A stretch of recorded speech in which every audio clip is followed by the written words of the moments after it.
Welcome back. Imagine you're on a cliff's edge, your huge potential ahead. But your own doubts, saying you're not enough, hold you back. Sound like you? You're not alone. Insecurities tie us down, but we can break free and own our confidence. It's time to fight those insecurities hiding in your mind.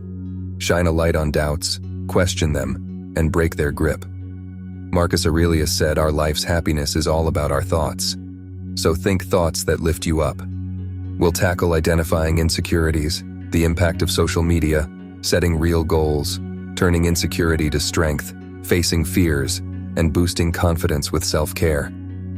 Each step moves us closer to a life led by confidence. So, deep breath, gear up, and let's start this journey from insecurity to confidence. Let's break those chains and live the confident life we deserve. But first, I would like to ask you to like this video, subscribe to the channel, and hit the bell so you don't miss the next video. Identifying insecurities, the first step to confidence. Alright, let's dive into this with the gusto of a Stoic warrior facing the unknown. Identifying insecurities is like the dawn's first light, illuminating the shadows of our doubts and fears. It's that first brave step toward reclaiming the kingdom of your confidence. Imagine your insecurities as pesky little gremlins whispering tales of inadequacy into your ear. Now, how do you spot these critters? It begins with a moment of introspection, a pause in the chaos of life to reflect. Ask yourself, what thoughts are holding me back? These are the echoes of your insecurities. Marcus Aurelius once mused, "Our life is what our thoughts make it." If our thoughts are riddled with insecurities, our lives become a reflection of those doubts. By identifying them, we're not just spotlighting these gremlins, we're starting to understand them. And in understanding, we find power. The next step? Dialogue with these insecurities. Ask, why are you here? What are you protecting me from? Often they're armor we've outgrown, remnants of past battles. The path to regaining your confidence isn't about silencing these voices, but about changing the conversation with them. It's about recognizing that you have the power to choose which thoughts to nurture and which to let go. Let's begin this journey with courage, my friend. For in the heart of our insecurities lies the seed of our greatest growth. Friends, be sure to share your opinion in the comments, it's important to us. Next step. The role of social media in fueling insecurity. Oh, social media, that double-edged sword. It's like walking into a grand banquet, where every dish is a perfectly curated life, and all you've got in your pocket is a half-eaten sandwich. Social media can often feel like a highlight reel of everyone else's best moments, leaving us to wonder why our own lives don't stack up. Seneca once said, "We suffer more often in imagination than in reality." And ain't that the truth when it comes to social media? We scroll through endless feeds, imagining that everyone else is living this flawless, filter-perfect life, while we're grappling with the messy, unfiltered reality of our own. It's like comparing your behind-the-scenes with everyone else's blockbuster movie. But here's the kicker. It's all an illusion. Those perfect moments, they're just snapshots, not the full story. Remember, every person you're comparing yourself to is facing their own battles, insecurities, and gremlins. The Stoic approach to social media is to use it as a tool, not a mirror.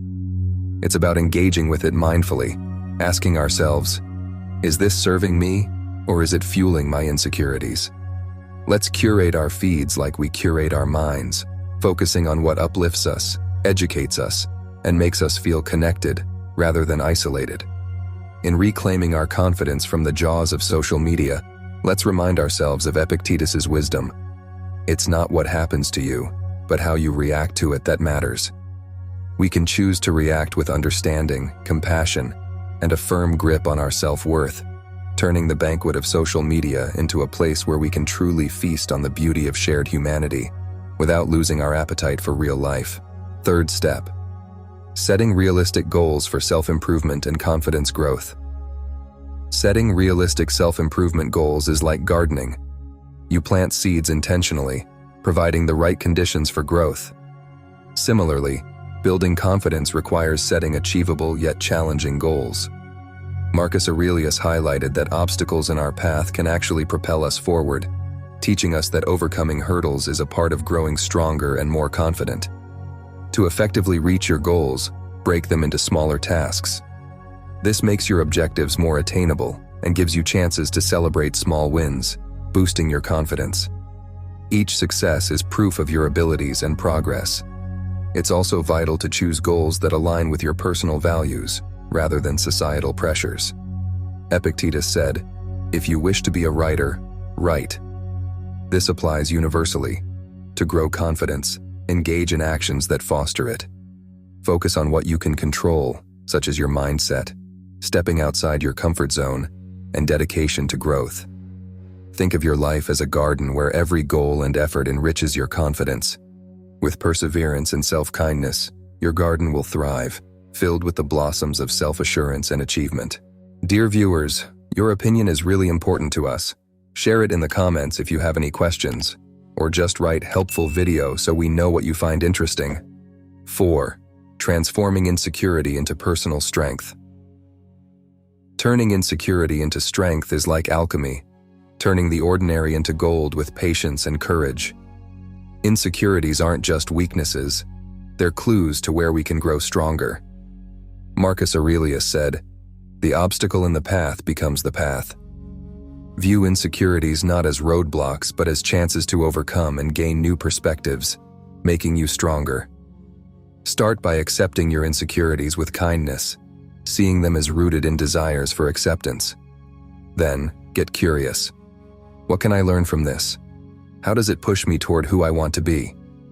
Take action against these insecurities. If you're scared of public speaking, begin with small groups or mirror practice. Each step is progress, changing fear into confidence. Seneca believed we find things difficult only when we hesitate to face them. Facing your insecurities head-on turns them into strengths. This journey isn't about eliminating insecurities, but learning from them, using them to drive you forward. By transforming insecurity into strength, you're not just growing personally, you're crafting a narrative of courage and resilience, making life's challenges into opportunities for growth. Approach this process with openness and determination, letting your insecurities forge your greatest strengths. 5. Understanding your fears. Getting to know your fears is like figuring out a dark room. Initially, everything seems scary, but as you get used to it, you realize it's all just regular stuff. Seneca said we're often more scared than hurt because our imagination amps up our fears. By shining a light on these fears, acknowledging them, we see they're usually not as bad as we thought. To understand your fears, really think about what scares you. Is it failing, being rejected, or the unknown? Our fears are shaped by our past and what we believe about ourselves. Question why these fears hold such power over you. Often they stem from past events or deep-seated beliefs. Marcus Aurelius reminds us we control our minds, not everything that happens to us. By focusing on how we react to fear rather than the fear itself, we gain control. Understanding your fears isn't about being fearless, but about managing them. It's recognizing fear as part of life, showing you're stepping out of your comfort zone, growing, and truly living. Friends, we strive to create unique content for you, for which we would like to ask you to support our channel by liking this video, subscribing to the channel, and we also recommend watching our other videos. Last step: building confidence through self-care rituals. Boosting your confidence with self-care is like taking care of a special garden inside you. Every self-care act is a nod to self-love, helping your inner strength grow. Self-care isn't just a treat, it's crucial, like Marcus Aurelius's meditations, helping us stay true to ourselves. Whether it's meditating, writing in a journal, working out, or just chilling in silence, these are ways to show yourself some love and say, "I deserve care." Seneca told us we waste too much time. For self-care, it means making these practices a priority, because investing time in yourself is investing in your greatest asset. Caring for your body, mind, and soul sets up a strong, confident you. These rituals give us a sense of stability in a crazy world, acting as a safe haven where we can chill, recharge, and get our thoughts straight. They remind us we're strong and can handle life's curveballs with grace. Self-care is super personal. What works for one might not for another. Finding what makes you feel solid, calm, and sure of yourself is a personal journey, leading to knowing what you really need and what lifts you up. Remember Epictetus, how we react to stuff is key. These self-care habits help us deal with life better, make us stronger, and bring inner peace and confidence. Dive into them and watch how you bloom into the confident person you're meant to be. Watch more of our content, subscribe to the channel. May the force be with us.